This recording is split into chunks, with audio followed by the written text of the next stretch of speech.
গল্পের ঢেউয়ে ঢেউয়ে শ্রোতা বন্ধুদের স্বাগত। আমার চ্যানেলটি আপনারা পছন্দ করেছেন, তার জন্য অসংখ্য ধন্যবাদ। বন্ধুরা, যারা আমার এই গল্প পাঠ শুনছেন তাদেরকে অনুরোধ, গল্পটি পুরো শুনবেন। যারা আমার চ্যানেলটি এখনও সাবস্ক্রাইব করেননি তারা অনেক গল্প মিস করছেন, তাই বেল আইকন টিপে নিয়মিত নোটিফিকেশন পান। আজকের গল্প পড়ব শিবরাম চক্রবর্তীর ধাপে ধাপে শিক্ষা লাভ।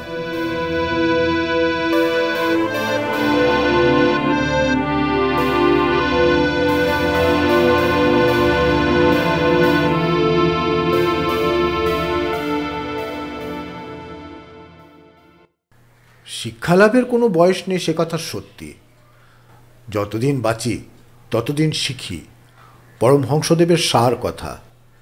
আর যত শিখি ততই দৃষ্টান্ত চোখে পড়ে, আর যত দেখি ততই শিখি, ততই আরও শিক্ষা হয়। শিক্ষা পাওয়ার স্থান, কাল, পাত্রর ঠিক ঠিকানা থাকে না, সে কথাও ঠিক। তবে তার প্রণালীর ইতর বিশেষ নিয়ে প্রশ্ন থাকেই। সেদিন হর্ষবর্ধনের উদ্দেশ্যে, অবশ্যই অর্থবর্ধনের দ্বারা, চেতলায় গিয়ে দেখলাম বাড়ির রুয়াকে গোবর্ধন গালে হাত দিয়ে বসে, মুখ ভার করে। দাদা বাড়ি নেই নাকি? গোবরার কোনো জবাব নেই। বেরিয়েছেন কোথাও? কোথায় গেছেন? হাসপাতালে। শুনে চমকে যাই। হাসপাতালে কেন হে? কার জন্যে যাওয়া? নিজের জন্যে? আবার কার? পড়ে গিয়ে পায়ে হাড় ভাঙলেন তার, সেই জন্যই। সেই জন্যেই মন মারা হয়ে রয়েছ, ভেবে মরছ এমন? হয়েছে কি? হাত পা ভাঙা তেমন শক্ত কিছু, সাংঘাতিক কিছু নয়। পড়ে গিয়ে গায়ের হাড় ভাঙলেও পায়ের হাড় ভেঙে কেউ মারা পড়ে না। হাড় জোড়া লাগে আবার, অল্প দিনেই, সহজেই। আজকাল আকচার ভাঙছে, জুড়ছে, বুঝলে, ভাবনার কিছু নেই। যেমন পড়েছেন তেমনি উঠে পড়বেন, দেখতে দেখতেই, কিচ্ছু ভেব না। গোবর্ধন তথাপি ভাবনায় হাবুডুবু খায়। আমিও যে খানিক ভাবিত না হই তা নয়। জানি যে পতন অভ্যুদয় বন্ধুর পন্থা, পতনের পরই অভ্যুত্থান। কিন্তু উক্ত বন্ধুকৃত্য বড় করতে সেই অভ্যুদায়িকের পথে পা বাড়াবার মতিগতি হবে কার? পড়লে অপদস্থ হতে হয়, কিংবা অপদস্থ হলেই মানুষ পড়ে, তার সত্যি। তবু না পড়লে ওঠা যায় না, পদস্থ হওয়াও যায় না, সে কথাও মিছে নয়। তবু নিজের পায়ে নতুন করে দাঁড়াবার জন্য পদোন্নতির স্বার্থে কে আবার পা ভেঙে ব্যান্ডেজ প্লাস্টারে পায়া ভারী হতে চাইবে? কি করে ভাঙলেন পা? আমি জানতে চাই। এই যে সামনেই ওই 3টে ধাপ দেখছেন না, রোয়াকের ওই 3টে পৈঠে দেখছেন? দেখতে পাচ্ছেন? পাচ্ছি বই কি। আপনি তো পাচ্ছেন, কিন্তু দাদা দেখতে পাননি। এই ধাপগুলো দিয়ে নামবার সময় ভাবতে ভাবতে নামছিলেন বোধহয়। কেমন করে পা ফসকে ভাবের ঘোরে পড়ে গেছেন? বুঝেছি, ভাবুক লোকেদের পদে পদেই বিপদ ঘটে, কে না জানে। পড়ে গিয়ে আর খাড়া হতে পারেন না। আমি এইখানেই ছিলাম, দৌড়ে গিয়ে তাকে তুলে ধরলাম, আর তারপরই অ্যাম্বুলেন্স ডেকে তার ওই পাতাল প্রবেশ। কোন হাসপাতালে গেছেন শুনি? রামকৃষ্ণ মিশনে কি একটা নাম করা সেবাশ্রম আছে না, সেই যেখানে উনি প্রায় দান খয়রাত করে থাকেন, সেইখানেই আবার প্রাণ খয়রাত করতে গেছেন? এমন কথা কইছেন কেন? সাধারণ হাসপাতালে সেবা যত্নের অভাবে চিকিৎসা বিহনে রোগী মারা পড়ে, তাই বলছেন? কিন্তু রামকৃষ্ণর নামে করা, নাম করা এসব জায়গায় সেসব হওয়ার উপায় নেই। সেবাশ্রম বলছে না? কি শুনলেন? শুনবো না কেন, দেখছিও তো। সেবা, দেবাশ্রম সবই দেখা। তবে কোথায় সেটা? কখন যাওয়া যায়? যখন তখন, হাত পা ভাঙলে এক্ষুনি। না না, সে যাওয়া নয় ভাই, তোমার দাদাকে আমি দেখতে চাই। কখন? Visiting hours? বেড নম্বর কত? কেন মিছে কষ্ট করে যাবেন? এইখানেই দেখতে পাবেন, উনি সেরে উঠেছেন, দেখে এসেছি। আজকালের মধ্যেই ছেড়ে দেবে, জেনে এলাম। দেখতে দেখতে এসে পড়বেন। বলতে বলতে এসে গেলেন। গোবর্ধন কথাটা শেষ করার আগেই ভ্যাক ভ্যাক করে একটা ট্যাক্সি এসে দাঁড়ালো। হর্ষবর্ধন নামলেন তার থেকে, হাসতে হাসতে। এই তো দাদা এসে গেছে, উচ্ছ্বসিত গোবরা চিৎকার ছাড়ে, বৌদি, দাদা এসেছে, দাদা এসেছে। হন্তদন্ত ওর বৌদি ছুটে আসেন হাতা খুন্তি হাতে। আমি জানতাম তুমি আজ আসবে, তোমার জন্যেই সেই জিনিসটা রাঁধছিলাম এখন, যেটা তুমি খেতে খুব ভালোবাসো। এতক্ষণ ওর সঙ্গে তোমার কথাই হচ্ছিল দাদা। বলতে বলতে তুমি এসে পড়েছ। দাদা, তুমি অনেক দিন বাঁচবে, অনেক দিন।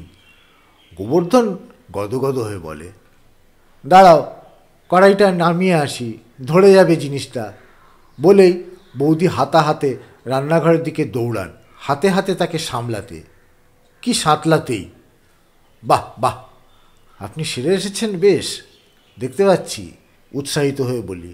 হ্যাঁ, পা তো সেরেছে, কিন্তু মন আমার ভেঙে গেছে মশাই, তিনি দুঃখ করে বলেন। কেন? তারা ভালোই সারিয়েছে আপনাকে, কপাল জোরই বলতে হয় আপনার। ভাঙা পা জুড়ে গেছে দিব্যি।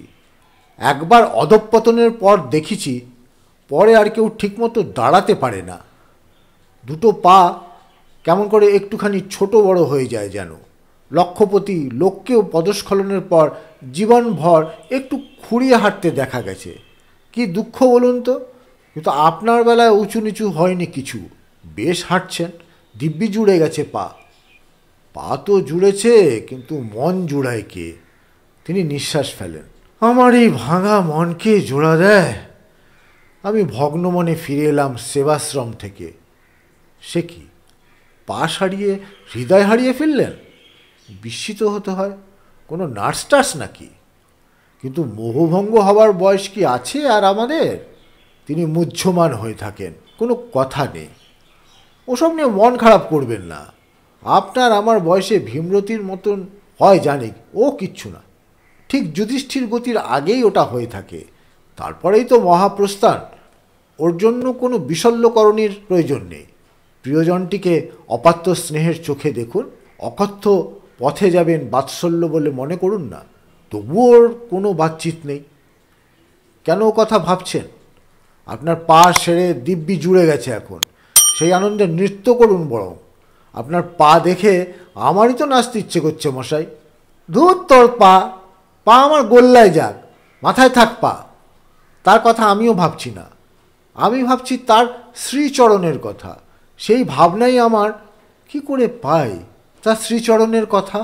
সেই ভাবনাই আমার, কি করে পাই? তার পায়ে কি ঠাঁই হবে আমার? কার পায় আমি জানতে চাই? ঠাকুরের। তার পায়ে কি আমি স্থান পাবো কোনো দিন? পরমহংসদেবের? কি করে পাবেন? তিনি তো পা ফা সমস্ত নিয়ে অন্তর্ধান করেছেন কবে। তিনি সশরীরে স্বপদে বহাল আছেন এখনো।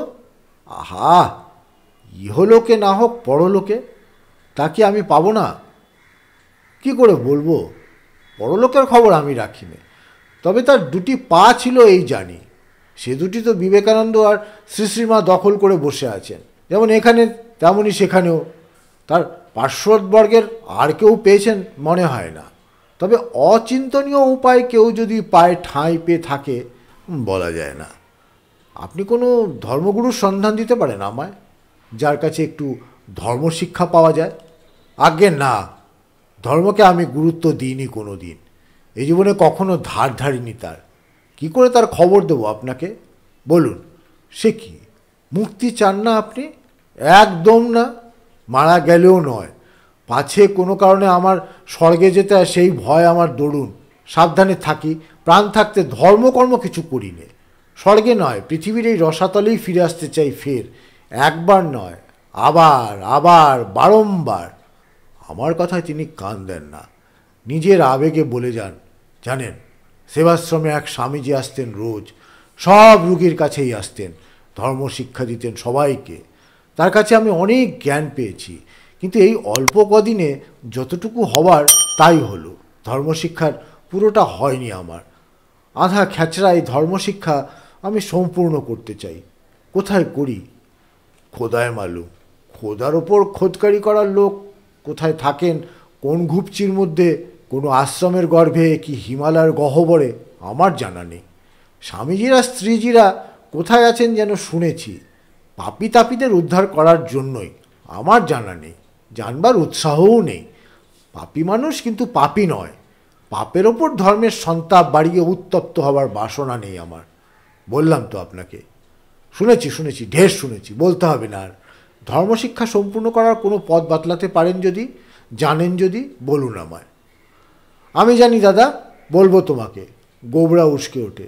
তুই জানিস? তুই? দাদার বিস্ময় থই পায় না। হ্যাঁ, তুমি ধর্মশিক্ষার বাকি অর্ধেকটা পেতে চাও তো? তার উপায় হচ্ছে তোমার অন্য পাটাও ভাঙা, তাহলেই হবে। পাঠার মতো বলিস কি? একটাতে এত কষ্ট করে সারিয়ে আনার পর আমার অন্য পাটাও ভাঙবো আবার? হর্ষবর্ধন হতবাক হন। তা না হলে কি করে হবে? হ্যাঁ, তাহলে হয় বটে। ভেবে দেখেন দাদা। হ্যাঁ, তাহলে হয়। তাহলে আবার আমি সেই সেবাশ্রমে যেতে পারি, সেই স্বামীজির সাক্ষাৎ পাই, তার কৃপায় বাকিটাও পেয়ে যাই। হ্যাঁ, তাহলে হয় বটে। তিনিও তাই বলছিলেন যে ধর্মশিক্ষা পেতে হলে অভিপ্সা চাই। কি বললেন? কিপসা? আমি চমকে যাই। অভিপ্সা কি মানে ওর জানি নে ঠিক, তবে তিনি বললেন যে তাই হলেই নাকি উত্থান বুত্থান সব হয়ে যায়। কিত্থান বললেন? আবার আমি চমকাই। কেন একখান থানের ঝাড়ছেন? শুনে মাথা ঘুরছে আমার। ঘুরবার কথা, আমারও ঘুরেছিল। তিনি বলেছিলেন যে প্রাণের আকুতি যাকে বলে না, সেই জিনিস নাকি। তাই তো বলছি দাদা তোমায়, হাড়গোড় ভাঙলেই সেই আকুতি হয়। আপনার থেকেই হয়ে যায়, হতে থাকে কেমন। তাই হয় বটে, আমিও খতিয়ে দেখি। কোনো ক্ষতি না হলে কি কিছু লাভ হতে পারে? অধঃপতিত পদদলিতেরাই তার কাছে যেতে পায়। মিগদেরই রয়েছে স্বর্গের উত্তরাধিকার। বাইবেলে বলা অহংকৃতের ঠাঁই নেই সেখানে, বরং উটরাও ছুঁচের ছেঁদা হয়ে গলবে। কিন্তু অহমিকরা নাকি আহম্মকরা, কদাচনা। কিন্তু পাঁঠার মতন তোর কথাটা না, ধীরে সুস্থে কি করে ভাঙব আস্ত পাটা? কিছু শক্ত নয় দাদা, খুব সহজ। রোয়াকের ওই 3টে ধাপ দেখছো তো? সেদিন যা তুমি দেখতে পাওনি বলে পা ফসকে এই ধর্মশিক্ষা লাভের সুযোগটা পেলে না, ওই ধাপ দিয়ে উটমুখো হয়ে উটকোর মতোই আবার তুমি ওঠানামা করো, তাহলেই হয়ে যাবে। সব শিক্ষাই ধাপে ধাপে পেতে হয়, তাই না? তোমার এই ধর্মশিক্ষা মানে ধর্মশিক্ষার বাকি আধখানা পেতে হলেও তাই করতে হবে তোমাকে। এগুতে হবে ওই ধাপে ধাপে। ধাপে ধাপে?